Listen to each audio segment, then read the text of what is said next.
শিক্ষানগরী রাজশাহীর 50টির বেশি প্রতিষ্ঠানে উচ্চশিক্ষা গ্রহণ করে প্রায় 1.5 লাখ শিক্ষার্থী, যেখান থেকে প্রতিবছর চাকরির সন্ধানে বের হয় অন্তত 20,000 শিক্ষার্থী।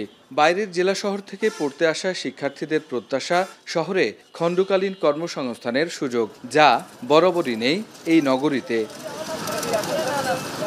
এমন প্রেক্ষাপটে 2018 থেকে 22 সাল পর্যন্ত 334 কোটি টাকা ব্যয়ে নগরীর হরগ্রাম জিয়ানগরে প্রায় 31 একর জায়গায় গড়ে ওঠে হাইটেক পার্ক, যা ঘিরে প্রযুক্তি খাতে কর্মসংস্থানের প্রত্যাশা বাড়ে তরুণদের।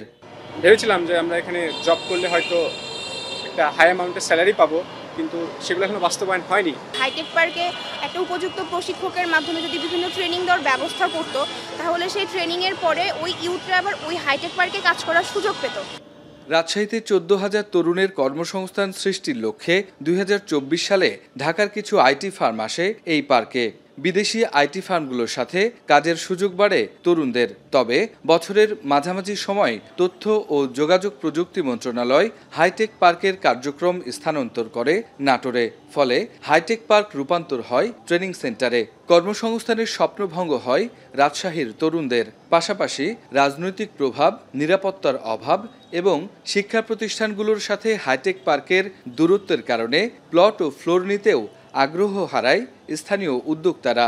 হাইটেক পার্কে যে স্বপ্নটা দেখানো হয়েছিল ওই পরিমাণে আসলে ওই জিনিসটা হয়নি। বিগত বছরগুলোতে আমরা যেগুলো দেখছি যেগুলো ট্রেনিংগুলো হাইটেক পার্কে হয়, সেখান থেকে বড় জোর একটা ট্রেনিংয়ের ব্যাচ থেকে সর্বোচ্চ 1 থেকে 2 জন ফ্রিল্যান্সার বের হয়। হ্যাঁ, তারাও ঠিকভাবে মার্কেট প্লেসে কীভাবে কাজ করতে হয় তা জানে না। রাজশাহী ইউনিভার্সিটি আছে, রুয়েট আছে, এগুলো কেন্দ্রিক হতো, তাহলে দেখা যাচ্ছে আমরা অনেক দক্ষ জনশক্তি পাইতাম। এ অবস্থার উত্তরণে হাইটেক পার্কের দায়িত্বরত উপপরিচালক মাহফুজুল কবিরের সাথে যোগাযোগ করলেও কোনো সাড়া পাওয়া যায়নি। তবে অন্য কর্মকর্তারা বলছেন, দেশি বিদেশি প্রতিষ্ঠান আনতে উদ্যোগী হতে হবে কর্তৃপক্ষকেই। বিভিন্ন ধরনের ট্রেনিং ইভেন্ট হতে পারে বা জাস্ট সিম্পলি গেট টুগেদারের মতো ইভেন্ট হয়, তাহলে দেখা যাচ্ছে যে এই যে একটা আইস ব্রেকিংয়ের যে ব্যাপারটা সেটা হবে আর কি, এবং তাদেরও যে ছোট ছোট যে প্রশ্নগুলো তারা হয়তো জিজ্ঞেস করতে পারবেন। কর্মসংস্থানের ঢাকঢোল পিটিয়ে আসা হাইটেক পার্কের পরিকল্পনায় ঘাটতি ছিল বলে মনে করেন রাজশাহী বিশ্ববিদ্যালয়ের এই অধ্যাপক। পাশাপাশি প্রকল্পগুলো রাজনৈতিক বলেও মনে করেন তিনি। সরকারের যে অ্যানালাইসিস করা দরকার, যে স্টাডি করা দরকার, যে ফিজিবিলিটি স্টাডি করা দরকার, এর টেকনিক্যাল দিক, এর ইকোনমিক্যাল দিক, এগুলো আসলে আমার মনে হয় না যে প্রপারলি স্টাডি করা হয়েছে।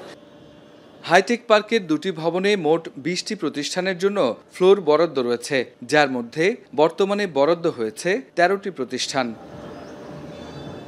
রাকিবুল হাসান, এখন, রাজশাহী। একনল হ্যান্ড ওয়াশ 100% প্যারাবেন ফ্রি, তাই নিরাপদ হাতের জন্য আস্থা রাখুন একনলে।